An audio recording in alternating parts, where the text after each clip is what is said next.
Samahan mo na lang ate ha, kung magsaing ka. Anan ko naman siya. Kuya, pag magsaing ako, magpunta ako sa kanila. Oo, andan mo na lang ha. Kawawa rin si Nanay Prissy. Hindi naman natin kamag-anak, pero siyempre kahit papaano, di ba? Ang hirap kasi kung tayo yung kalagayan niya. Ay kung tayo napunta sa lugar niya, tapos ganyan tayo, di ba? Ang hirap.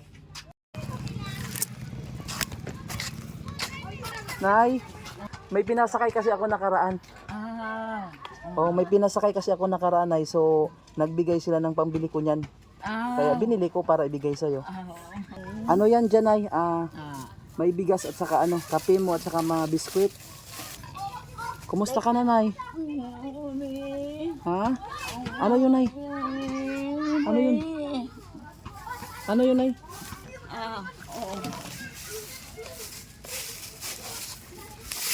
Ito yung bigas binigay ko nakaraan. Di pa naubos.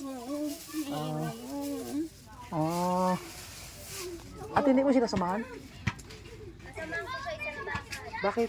Akala ko wala na siyang bigas eh. Dami yun. Oo.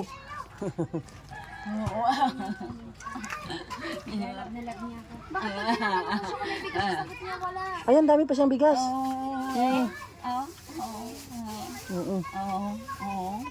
Dami pa siyang bigas. Eh, may bigas pala siya. Oo. Binigyan ko siya nakaraan ng bigas. Naubos na yung Yan, may dala naman ako ng bigas dyan. Sa akin na kasi, sa akin kasi siya nag-ano, pero hindi niya bigas ginagamit ko. Bigas namin. Ayan o, dami pa siyang bigas. Samahan mo na lang ate ha, kung magsaing ka. May bigas ka pala, Ate Prissy. Dami pa siyang bigas dyan.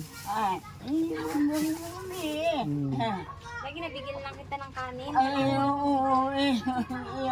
Oh. Pwede namang ano ate, dalahin mo lang yung bigas niya, yung ito. Oh, dalahin mo na lang yung bigas niya. Oh, kahit yung isang plastic lang muna. Oh. Napakindi yan. Anan ko naman siya. Kuya, pag magsaing ako, magpunta ako sa kanila. Oo, andan mo na lang ha. Kawawa rin si Nanay Prissy. Hindi naman natin kamag-anak, pero siyempre kahit papaano, di ba? Ang hirap kasi kung tayo yung kalagayan niya. Ay kung tayo napunta sa lugar niya, tapos ganyan tayo, di ba? Ang hirap. Oo. Huwag na mag-iyak-iyak, Nay. Kasi walang grasya kapag mag-iyak. Oo. Nay, dito na ako.